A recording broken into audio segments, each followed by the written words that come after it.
कानपुर, नागपुर, उदयपुर, जयपुर, जोधपुर, जबलपुर, रायपुर, ये सारे हमारे देश के बड़े शहरों के नाम हैं। इसमें एक चीज कॉमन है, पुर। अभी रुकिए, एक और लिस्ट बताता हूं आपको। इलाहाबाद, गाजियाबाद, हैदराबाद, फरुखाबाद, मुरादाबाद, अहमदाबाद, फिरोजाबाद, इन शहरों के नामों में भी आपको एक चीज कॉमन मिलेगी। ये चीज है बाद या आबाद। ऐसे सैकड़ों शहर हैं जिनमें इन दोनों सफिक्स या प्रत्यय का इस्तेमाल आपने नोटिस किया होगा, लेकिन क्या आपको इन दोनों का ही मतलब पता है? आज के इस वीडियो में मैं आपको इन दोनों शब्दों या दोनों सफिक्स का मतलब तो बताऊंगा ही, साथ ही एक और वर्ड का मतलब बताऊंगा वीडियो के एंड में, जो आपके लिए एक सरप्राइज फैक्ट होगा, या यूं समझ लीजिए कि एक बोनस फैक्ट होगा इस वीडियो को देखने का। तो वीडियो को स्किप मत कीजिएगा, क्योंकि अपना इतिहास नहीं जानोगे तो खुद को कैसे पहचानोगे। तो दोस्तों, वीडियो को शुरू करते हैं अपने पहले वर्ड से, यानी कि पुर से। पुर दरअसल एक संस्कृत शब्द है जिसका मतलब होता है किला। इस वर्ड का जिक्र हमें मिलता है ऋग्वेद से, जिसे भारत का सबसे प्राचीन ग्रंथ माना जाता है। ऋग्वेद में पुर शब्द उन जगहों के लिए इस्तेमाल होता था जो या तो कोई शहर थे या फिर कोई किला। अब सोचिए कि यह शब्द कितना पुराना है। ऋग्वेद को माना जाता है कि करीब 1500 ईसा पूर्व का ग्रंथ है ये, यानी कि आज से करीब 3500 साल पुराना ग्रंथ। आगे चलकर हमारे देश के कई शहरों का नाम ऐसे ही पड़ गया। प्राचीन काल में ऐसे कई शहर थे जिनके नाम में पुर लिखा होता था।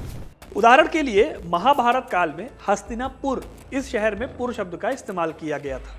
अब समय भले ही बीत गया हो, लेकिन ये परंपरा आज भी इसका पालन हो रहा है।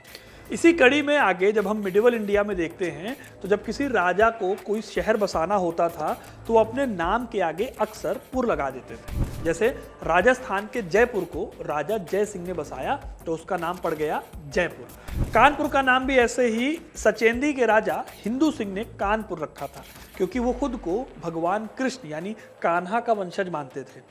तो दोस्तों, अब आपको पता चल गया होगा कि पुर शब्द का इस्तेमाल कैसे शुरू हुआ और हमारे शहरों में कैसे आया। अगर आपके शहर के नाम में भी पुर सफिक्स आता है तो कमेंट में अपने शहर का नाम जरूर बताइएगा। अब आते हैं दोस्तों इस सवाल पर कि शहरों के नाम के पीछे आबाद क्यों लगा होता है, जैसे कि इलाहाबाद, मुरादाबाद, फरुखाबाद, हैदराबाद वगैरह वगैरह। यहां तक कि पाकिस्तान में इस्लामाबाद और बांग्लादेश में जलालाबाद भी है। तो दोस्तों, आपको बताऊं कि दरअसल इन शहरों के पीछे जो आबाद लिखा होता है वो असल में एक फारसी वर्ड है। इस वर्ड में आब का मतलब होता है पानी।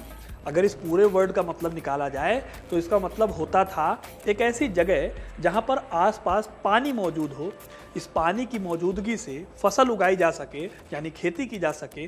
तो इसका मतलब ये हुआ कि ये जगह रहने लायक हो। एग्जाम्पल के लिए मुरादाबाद शहर रामगंगा नदी के किनारे पड़ता है, इसलिए इसके नाम में आबाद लिखा मिलता है। गंगा नदी के किनारे बसे इलाहाबाद के नाम में भी इसीलिए आबाद शब्द का या आबाद सफिक्स का इस्तेमाल होता था। हालांकि इतिहासकार ये भी कहते हैं कि मुगल काल में बादशाहों ने अपने नाम के साथ शहरों का नाम रखना शुरू कर दिया और इस नाम के पीछे भी आबाद लगाना शुरू कर दिया। इससे एक तरफ जहां वहां के लोगों को जगह के नाम को लेकर नई पहचान मिल जाती थी, वहीं मुगल छाप भी उस जगह पर रह जाती थी। अगर इसका एग्जाम्पल देखना है तो यूपी में एक जिला है फिरोजाबाद। ये जो शहर है ये फिरोज शाह के नाम पर इसका नाम रखा गया था। अब दोस्तों, आते हैं आपके बोनस फैक्ट पर, जिसकी मैंने शुरुआत में बात की थी। आपने कई शहरों या कस्बों के नाम में एक और सफिक्स देखा होगा, गंज। जैसे कि लखनऊ में पड़ता है हजरतगंज, दिल्ली में पड़ता है दरियागंज, मलकागंज वगैरह वगैरह। लेकिन क्या आपको पता है कि इन नामों में भी गंज जो लिखा होता है उसका मतलब क्या होता है? तो दोस्तों, गंज शब्द के ओरिजिन की अगर बात करें तो इंडो ईरानियन लैंग्वेज के ग्रुप में मीडियन लैंग्वेज एक आती थी। इस समय में इस शब्द को खजाना रखने वाली जगह के लिए इस्तेमाल किया जाता था। फिर जैसे जैसे टाइम बदलता गया, इस वर्ड को और भी जगहों पर यूज किया जाने लगा। वैसे दोस्तों, संस्कृत में भी गंज शब्द का जिक्र मिलता है। माना जाता है कि यह शब्द संस्कृत के गज शब्द से निकला है और फिर आगे चलकर इस वर्ड के और भी नए नए मतलब बनते चले गए। इस दौरान इस शब्द का इस्तेमाल मंडी और बाजार वाली जगहों के लिए किया जाने लगा, जहां खूब भीड़ भाड़ हो और शोर शराबा हो। पुराने समय में जिन जगहों पर बाजार लगते थे उस स्थान को फिर गंज कहा जाने लगा। एग्जाम्पल के लिए दिल्ली के दरियागंज में पहले दरिया के किनारे यानी यमुना नदी के किनारे बाजार लगता था, ऐसे में इसे दरियागंज कहा जाने लगा। ठीक ऐसे ही दिल्ली में एक और बाजार है, सदर बाजार। यहाँ पर एक जगह पड़ती है दिप्टीगंज। आज भी यहाँ पर बर्तनों का बाजार लगता है। इस तरह कस्बों में गंज जुड़ा हुआ है बाजार से या फिर भीड़ भाड़ वाले इलाके से, जहाँ पर बहुत ज़्यादा शोर होता हो या फिर बहुत भीड़ भाड़ होती हो। तो दोस्तों ये था शहरों में पुर और आबाद के लगाने का मतलब, और गंज कस्बों और शहरों के नाम में क्यों लगता है ये भी मैंने आपको बताया। अब आपको ये वीडियो कैसा लगा हमें कमेंट करके जरूर बताइएगा। वीडियो को लाइक और शेयर करना ना भूलें, और ऐसी इंटरेस्टिंग कहानियों के लिए, हिस्ट्री के बारे में नई जानकारियां जानने के लिए हिस्ट्री कनेक्ट को सब्सक्राइब जरूर करें। धन्यवाद।